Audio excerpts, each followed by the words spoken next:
You're listening to the Jewish Entrepreneur Podcast with Debbie Sasson, episode 92.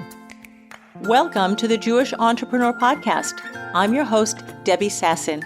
I went from being a financial advisor, author, and chronic under-earner to building my business to six figures as a financial planner and money mindset coach, and then onto multiple six figures as a full-time money and business coach. I help entrepreneurs create money-making businesses and build wealth using sales and money mindset strategies and in alignment with authentic Jewish values.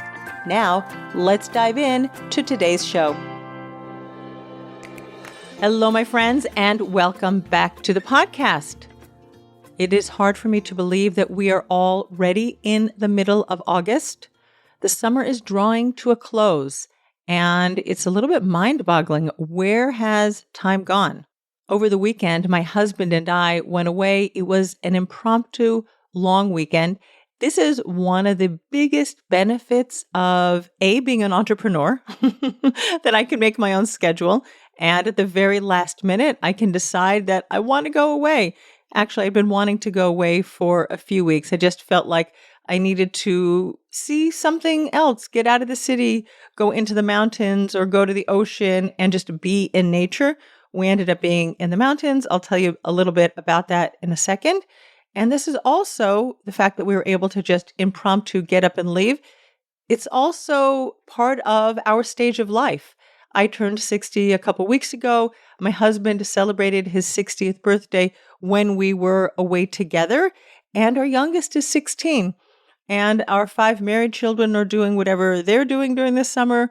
Our 3 youngest children from 16 to 21 were all busy in their summer camp schedules.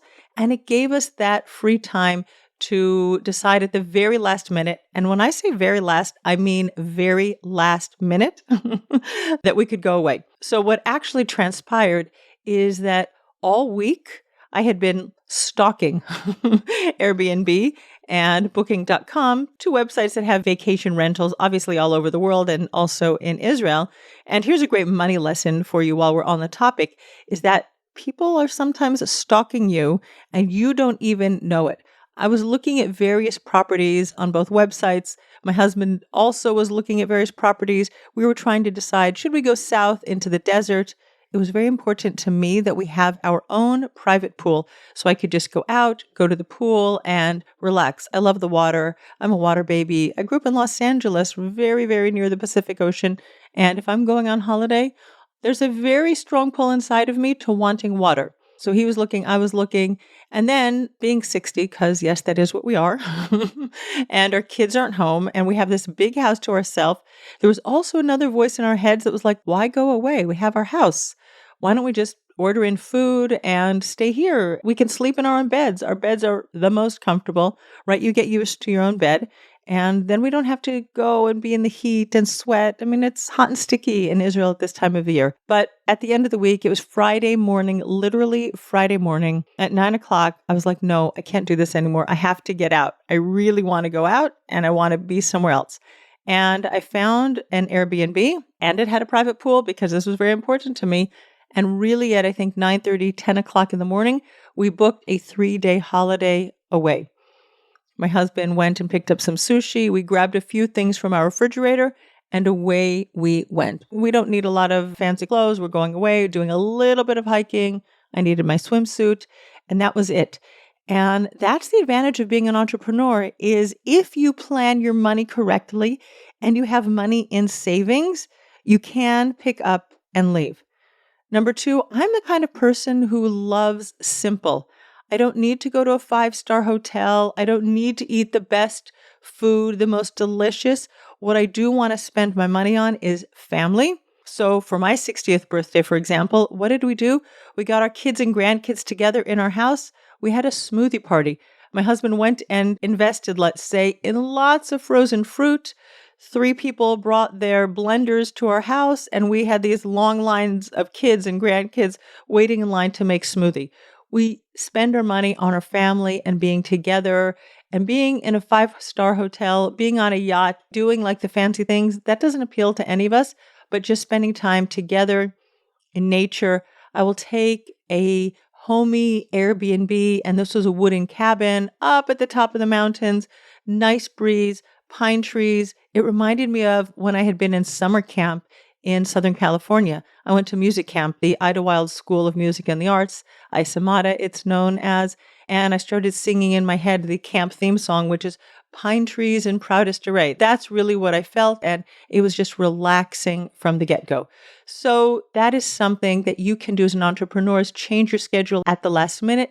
I had to move around a few appointments, and that was it. Away we went, relaxed, totally relaxed, had time together, went on a gentle hike, swam in one of the pools in the local rivers, and then we went out to dinner, had a very simple fish dinner that somebody else prepared for us.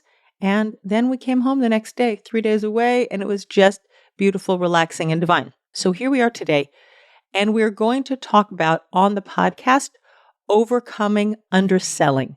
And this is really critically important because if you break the cycle of underselling, because you aren't speaking boldly enough about selling, you aren't talking about the benefits of working with you, you aren't sharing your offer broadly enough, you won't make as much money as you can. And then you won't have money in savings for when you want an impromptu holiday, or you won't have as much money in savings to help take care of your kids, to help them get educated, to help them get married, to take care of things in your life like your retirement that you want. And selling is a critical piece of our relationship with money, which is why we're going to talk about it today. And you may remember that a few weeks ago, I put out a free training, right? It's called The Art of Ethical Selling, 4 Steps to Non-Sleazy Sales Conversations. I will put the link in the show notes. And I also want to let you know, and this is even more important, as we are towards the end of August now, during the week of August 21st, I will be running a free 3-day training. It's back to school time, folks. We're going back to money school. On August 21st, 2nd, and 23rd, I will be running a free 3-day training to help you change your relationship with money, clear money blocks, ask for more money, receive more money, and it's called Back to Money School.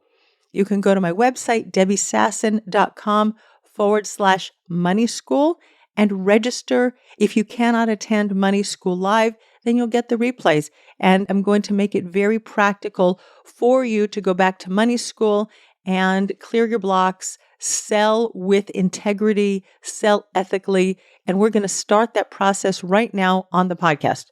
So for those of you who are listening, who are not entrepreneurs, and I know that many people listen to my podcast and they always get things out of it, valuable information, and they're in touch with me. Today's episode, because it is overcoming underselling, is very much geared towards entrepreneurs.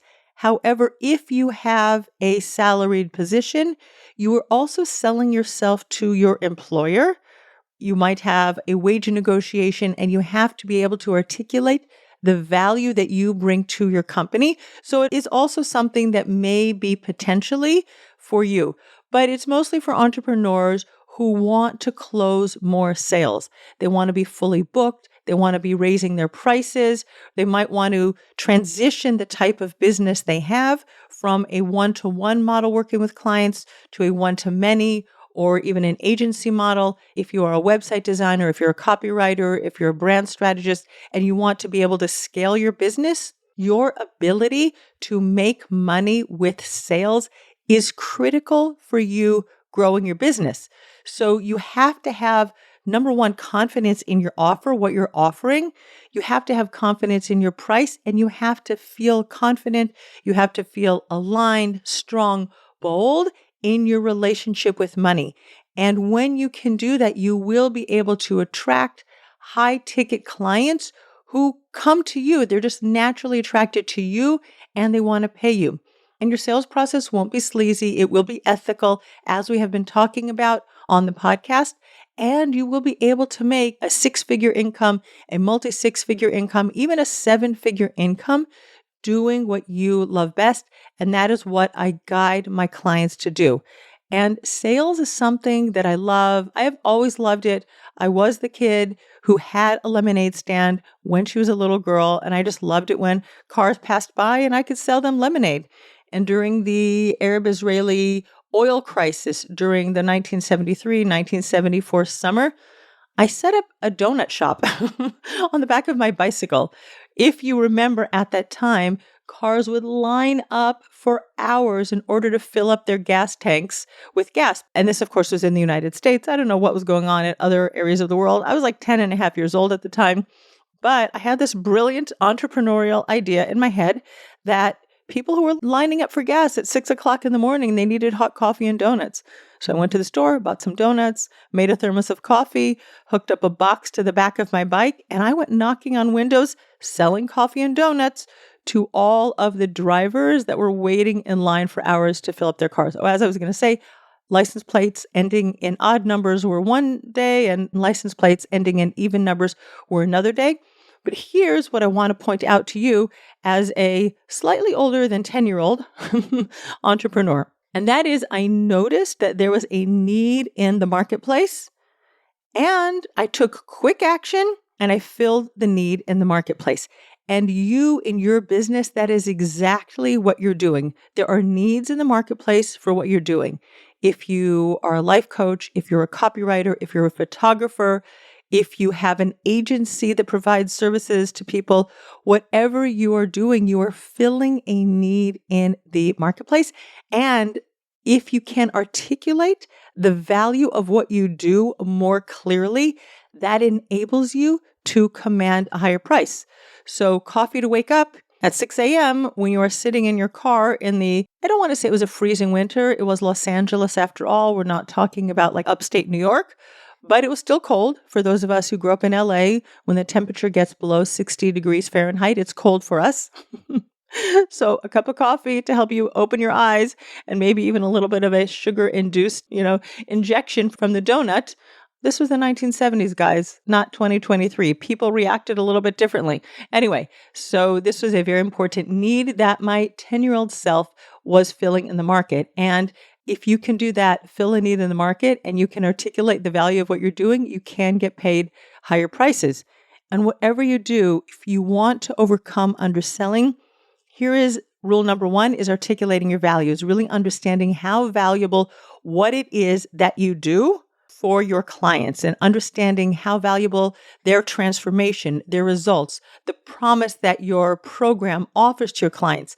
How valuable is it over a year, 2 years, 5 years? How does it change someone's life, or how does it change someone's business over the long term? The second thing you want to really connect with is your unique brilliance. I love to say that there will never be another you. God created you in his image. And isn't it fabulous that 8 billion people in the world are all created in God's image? But he created you with your gifts, with your talents, with your ideas and ingenuity and creativity, even with your strategies for doing what you do. But here's the thing that's really important, especially as women, that we understand, is that because of the way society has evolved over thousands of years, and we talked about this a few episodes ago, is that for thousands of years, men were the ones who were running the economy. And it's only in the last 50 or 70 years that women have entered the workforce in droves. We don't have role models for standing up for ourselves, sharing our value, stating our prices boldly and with confidence. And we're doing it in a world that has been male dominated for millennia.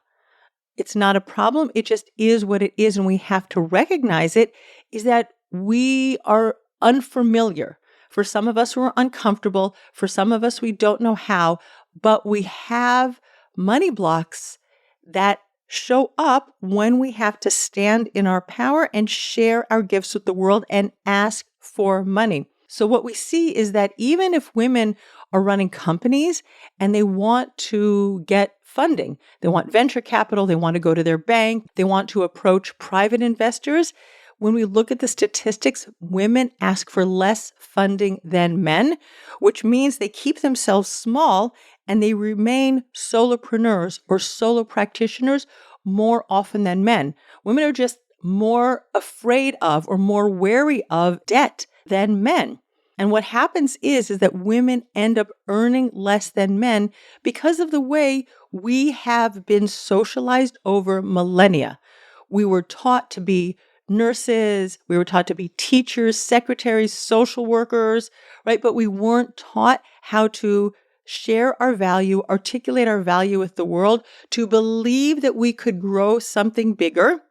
And again, I'm speaking globally, I'm speaking in general terms. There are individual women who show up differently, but it is less than men. It's not a problem. It's never a problem. It's just understanding the context in which we operate as female entrepreneurs. We just were never taught how to make big money. We weren't taught how to be breadwinners. We weren't taught how to build generational wealth for ourselves and for our family. So you listening to this podcast and switching in your brain, right? That you want to learn how to sell, you want to overcome this underselling issue, challenge. I don't want to call it a problem because it just is what it is.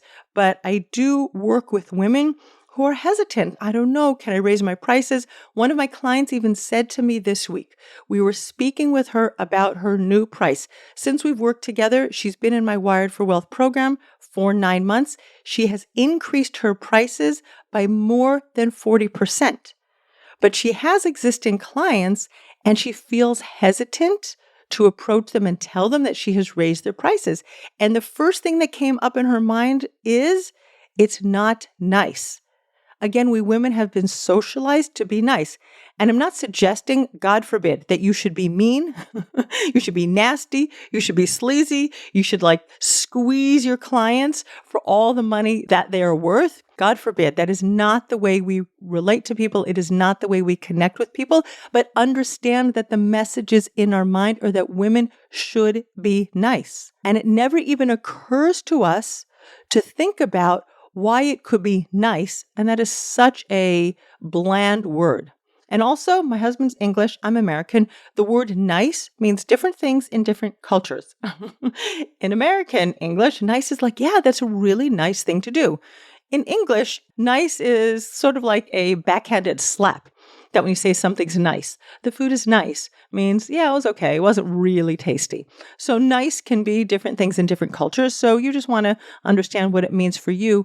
But sometimes raising your prices is quote unquote nice. When you raise your prices, you invite your clients to step up into a bigger version of themselves. You invite your best clients to play a bigger game. So it can often be in your benefit when you work with your best clients to raise your prices. It's like if you wanted to buy a designer handbag. I have a wallet that I bought when I was in the United States last year. I mentioned it last week on the podcast. I have a Coach wallet because I wanted to buy something to replace the wallet that I inherited from my mommy when she passed away 9 years ago. Now, Coach is not a wallet that you're going to go buy at Target for $20 or that you're going to order on Amazon for $25, which I did once and I returned it because it was not the quality of wallet that I wanted. So I went and I bought myself a Coach wallet, which was a few $100s. I don't remember the price anymore. And it's this beautiful, delicious leather. And it also gives me memories of my mom. Now, if you saw somewhere that a Coach wallet was advertised for $25 on Amazon, $45, $50 on Amazon, and you knew the value of designer handbags, you would think, that must be a fake. I bet it's not real leather. I wonder who has taken their logo and tweaked it just so that it makes my brain think that it's a Coach wallet, but it isn't really. It's a cheap knockoff.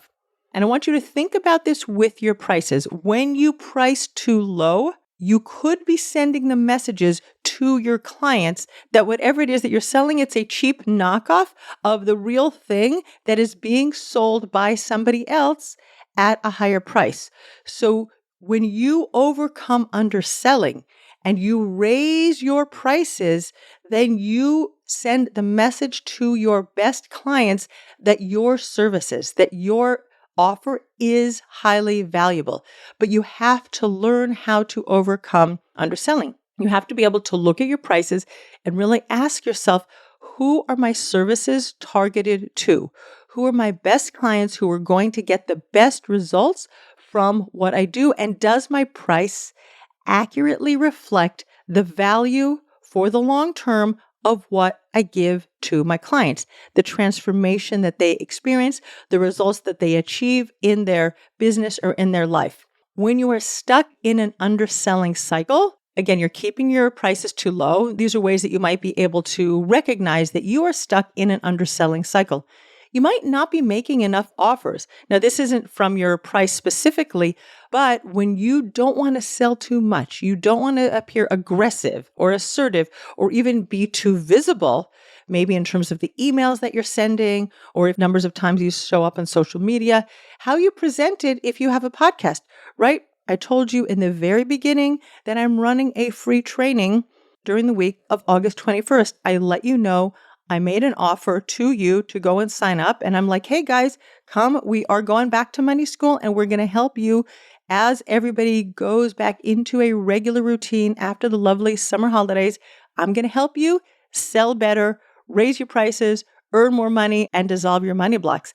And that is a bold offer that I'm making to you. And you get to ask yourself, where are you sort of resisting, holding back, not making bold offers to your clients? Another way that you can be overselling is having doubt over your price and going back and forth and back and forth and not settling on a price, not even learning how to test it. And this is something else that came up for one of my clients in Wired for Wealth this week.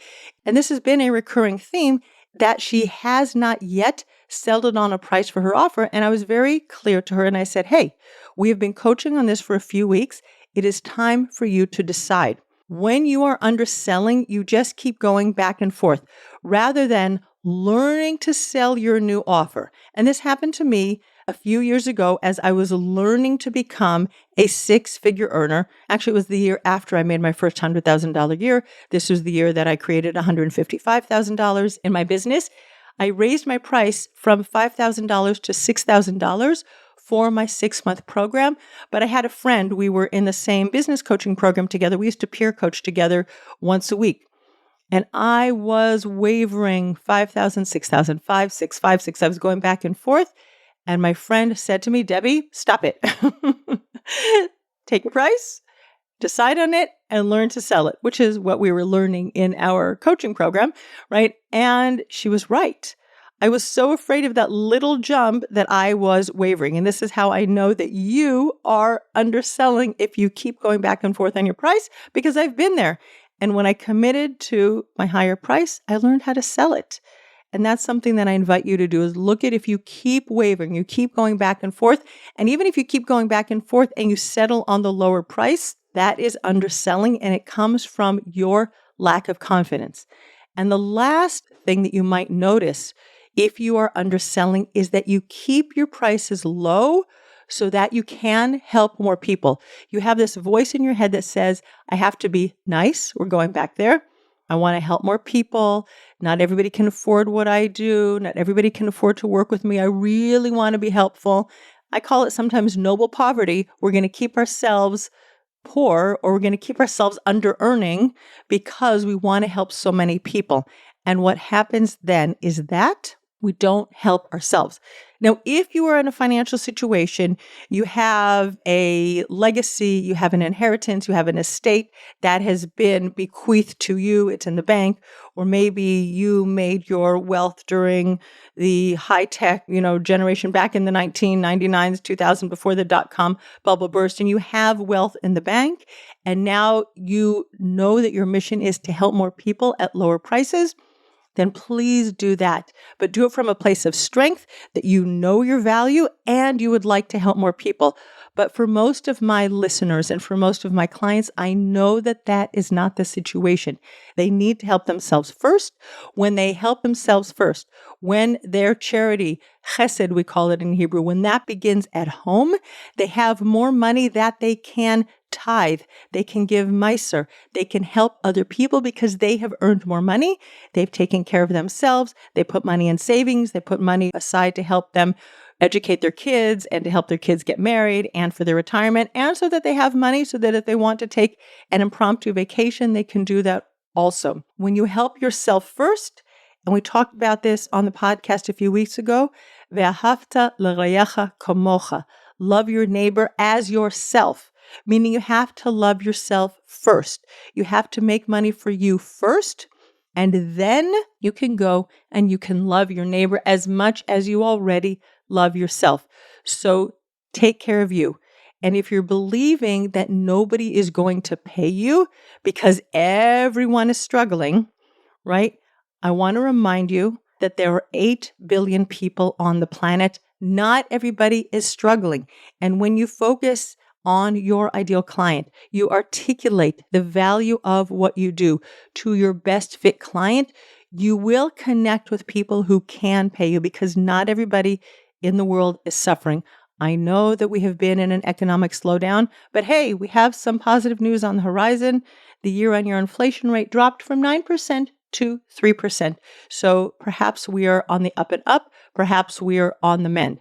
And I also know that if you are stuck in this sort of like spinning cycle of nobody has money to pay me, people aren't going to work with me at that price, I have to be nice, whatever it is, I think it's going to have you feeling frustrated all the time because you're going to be like banging your head against the wall. You're going to be trying to sell a Coach wallet at the price of a vinyl knockoff, right? Or even faux leather. And if you want to have a vegan leather wallet, that's also beautiful. That was what I ended up buying from Amazon, and it just did not have the right feel to it. I was like, this isn't authentic. This isn't the right thing.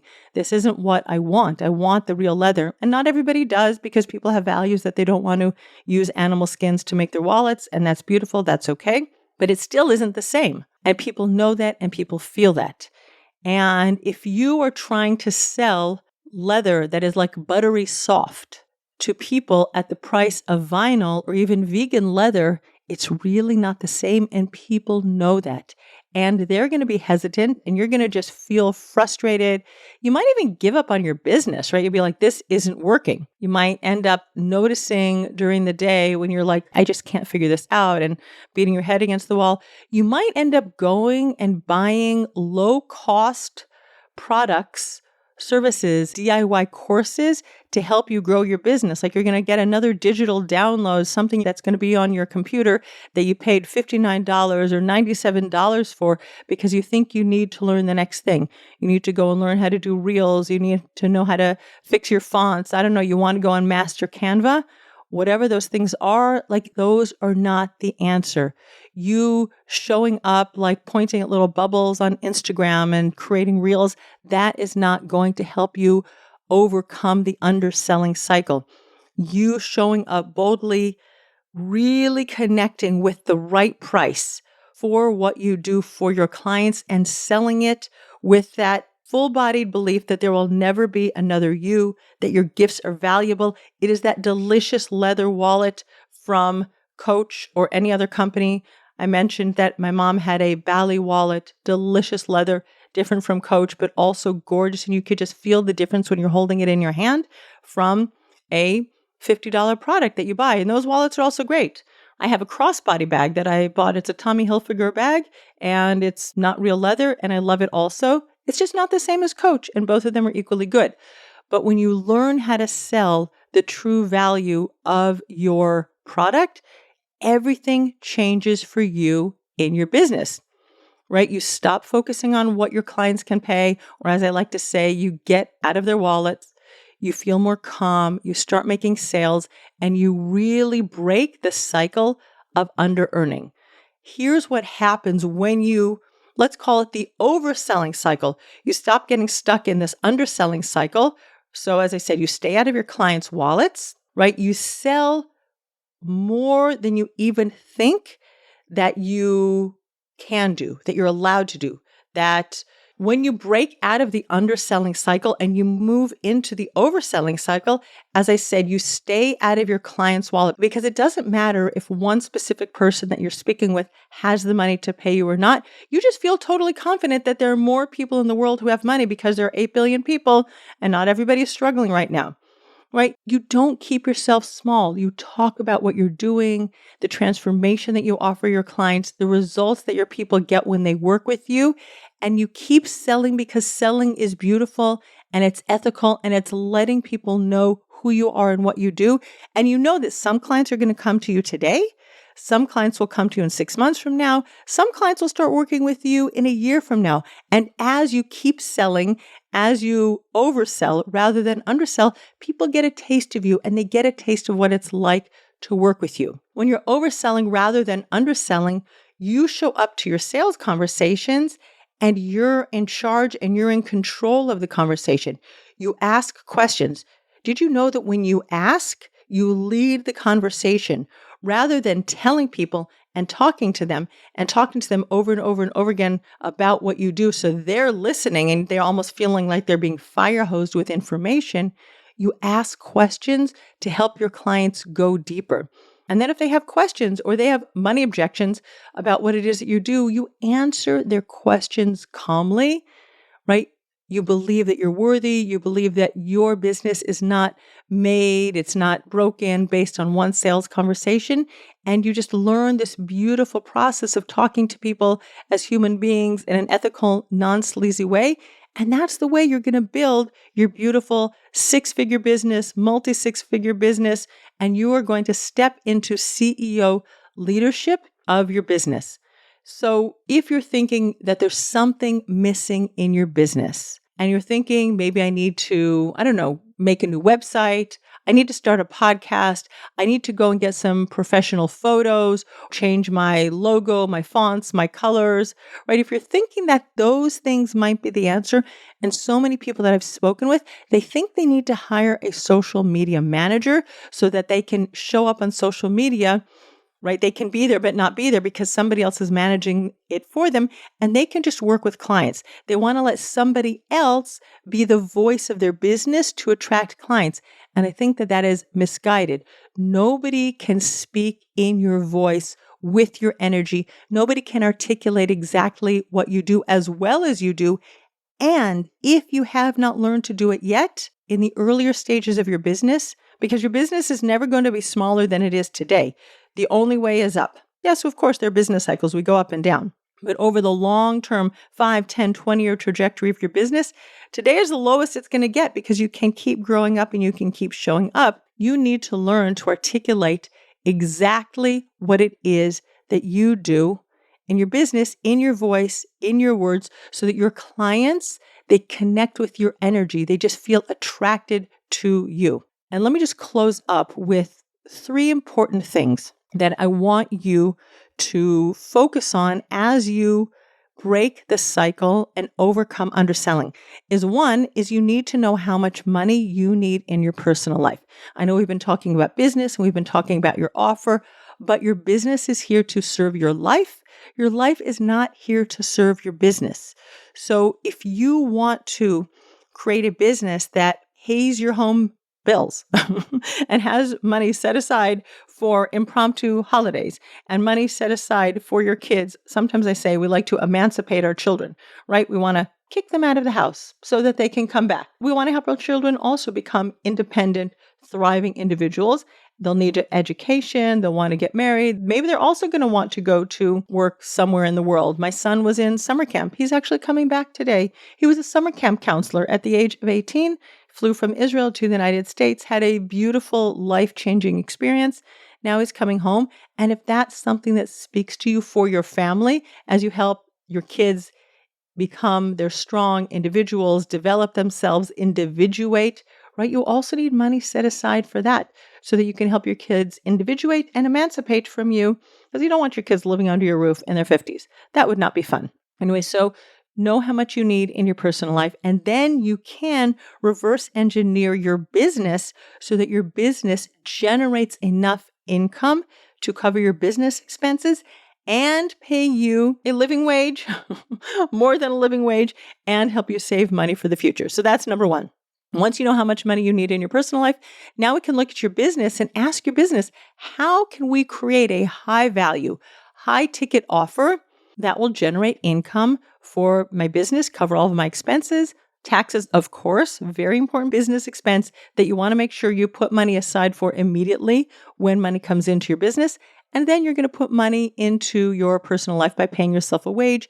And maybe at the end of the year or quarterly, you'll also pay yourself a bonus or dividends, right? And then the third thing that you need once you have figured out the structure of your business, you figured out how much money you need in your life, now we need that solid commitment from you to figure it out, to learn through practice and implementation how to overcome the underselling issue, right? It's not going to figure itself out on day one, but we want to go out into the world. We want to launch our high ticket offers and learn to sell it. We're going to get some data back. Maybe you've made 10 offers and only one person said yes. Okay, now you know that you have a 10% close rate. And we want to increase that. We want to go from a 10% close rate to a 20% close rate on your sales. You want to go from a 20 to a 40% close rate on your sales.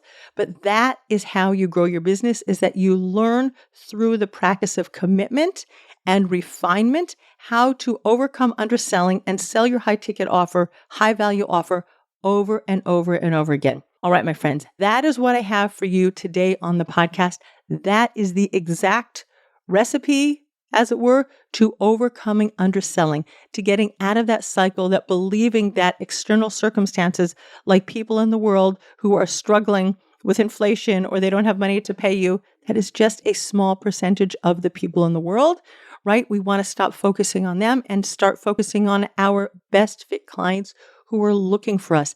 They have that need, just like I identified that need during the oil crisis of 1973-74, people who wanted coffee in the morning at 6 a.m. while they were sitting in their cars waiting for gas, right? Your people have a need also. They are looking for you, and I want you to show up boldly with a highly valuable offer and learn to articulate it and learn to sell it over and over and over again. And that is how you will build sustainable wealth for you and for your family. That is the recipe for you being able to earn more money and donate more money to the world, right? We don't want you stuck in that cycle of noble poverty today in your business. I want you to make more money now so that you can give away more money to the people that you can help. Don't help them yet through your business. And again, it really depends on where you are and what's going on, but help yourself first. Take care of your family first. And obviously we give 10% of our income as Orthodox Jews. We give 10% of our income in tithing, and other people do also, right? As part of how we operate in our value system in the world. If you're earning, you're also giving. It's not like you have to wait till you're making $1 million to give away 10%. We start exactly where we are. But that is how you start making a bigger impact in the world. Allow yourself to overcome underselling. Allow yourself to earn more now, give more now, and create this beautiful ripple effect for the future. All right, my friends, that is what I have for you today. And I want to remind you that we are going back to school. We are going back to money school. Please join me the week of August 21st. I will be running live webinars on the 21st, 22nd, and 23rd of August. That is Monday, Tuesday, Wednesday. If you cannot join me live, then register anyway, and you will get the recordings. Go to my website, debbiesasson.com/money school, and let's go back to money school together so that as we move from summer to the school year, and if you're down under on the other side of the world, you're going to be coming out of winter vacation into the spring, wherever you are, you're moving from one to the other. We want to start learning to sell beautifully, earning money beautifully. I think, we're seeing signs that the global recession is shifting back into growth. Inflation is going down. Let's go back to school and learn how to sell, learn how to make money in this environment. I look forward to seeing you live August 21, 2, and 3, and I will see you next week on the podcast. Bye-bye for now. Thanks for listening to the Jewish Entrepreneur Podcast. If you want to stop underselling and under-earning and close more sales, you need to clear the limiting money beliefs that are sabotaging your business growth. head on over to debbiesasson.com/mindset and download my free money mindset workbook. Uncover and dissolve money blocks like hundreds of other entrepreneurs who are now building 6, multi-6, and 7-figure businesses and creating true financial freedom.